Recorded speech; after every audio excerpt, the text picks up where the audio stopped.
माँ अस्पताल में एक बेड पर पड़ी थी। अस्पताल के बरामदे में उसके 2 बेटे और एक बेटी चिंता में टहल रहे थे।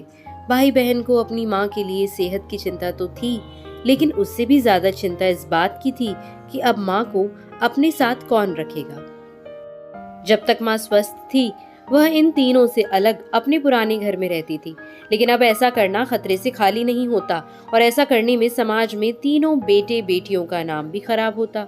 लोग कहते कि देखो कैसी औलाद है, बीमार माता को अकेले रहने के लिए छोड़ दिया। 1 घंटे से बिना कोई बातचीत किए वह तीनों अपने अपने विचारों में खोए हुए थे। फिर बहन ने चुप्पी तोड़ते हुए अपने बड़े भाई की तरफ देखते हुए कहा, भैया आप बड़े हैं, इसलिए आपका कर्तव्य है कि माँ को जरूरत के समय आप रखें और उनकी देखभाल करें। छोटी बहन की बात सुनकर बड़े भाई ने पहले अपनी पत्नी की ओर देखा और बोला, मैं इस बात से बिल्कुल इनकार नहीं करता कि बड़े होने के नाते मेरा माँ की देखभाल करने का कर्तव्य है, लेकिन तुम तो जानती ही हो कि मैं और तुम्हारी भाभी दोनों ही जॉब करते हैं। ऐसी हालत में माँ के साथ किसी न किसी को हर वक्त उनकी देखभाल करने के लिए उनके साथ रहना पड़ेगा, जो हमारे लिए बहुत मुश्किल हो जाएगा। बहन तुम तो पूरा दिन घर पर ही रहती हो, तुम माँ को अपने साथ क्यों नहीं रखती? पैसों की चिंता मत करना, जो भी खर्चा आएगा मैं दे दूंगा। सुशील भैया आप तो जानते ही हैं कि मैं माँ से कितना प्यार करती हूँ, लेकिन आप यह भी जानते हैं कि मेरे ससुराल वाले कैसे हैं। मैं अब बिल्कुल बर्दाश्त नहीं कर पाऊंगी कि कोई मेरी माँ को और मेरे भाइयों को भला बुरा कहे, इसलिए अच्छा यही होगा कि माँ को अनिल भाई के यहाँ रखा जाए। बड़े भाई सुशील ने भी छोटे भाई अनिल के यहाँ माँ को रखने के लिए सहमति जताई। आप ये कैसी बातें कर रहे हो? क्या आपने नहीं देखा है कि माँ कभी भी मेरे घर 2 दिन से ज्यादा नहीं रहती हैं? उसका मेरे यहाँ मन लगता ही नहीं है, फिर कैसे वह इतने दिन मेरे घर रह पाएंगी? छोटे भाई ने अपनी असहमति जताते हुए कहा।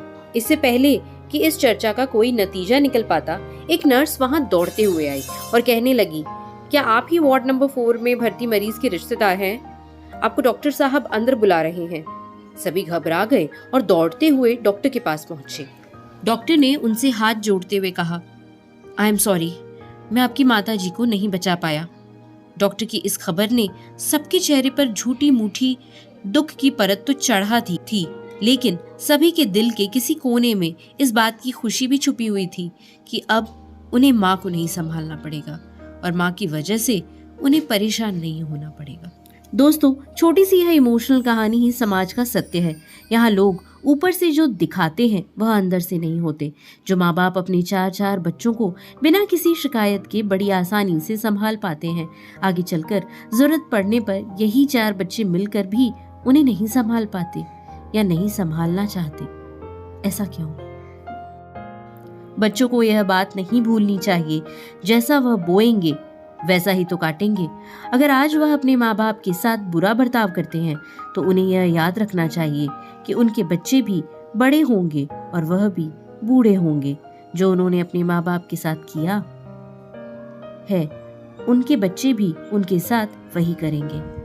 तो दोस्तों, अपने दिल से छल कपट निकाल दीजिए और सच्चे मन से अपने माता पिता की, अपने बुजुर्गों की सेवा कीजिए। आपने इस कहानी को अगर पूरा पढ़ा, इसका मतलब है कि आपको ऐसी इमोशनल कहानियाँ ज़्यादा पसंद है। और इन कहानियों के लिए don't forget to like, share and subscribe to our channel. Thank you for listening.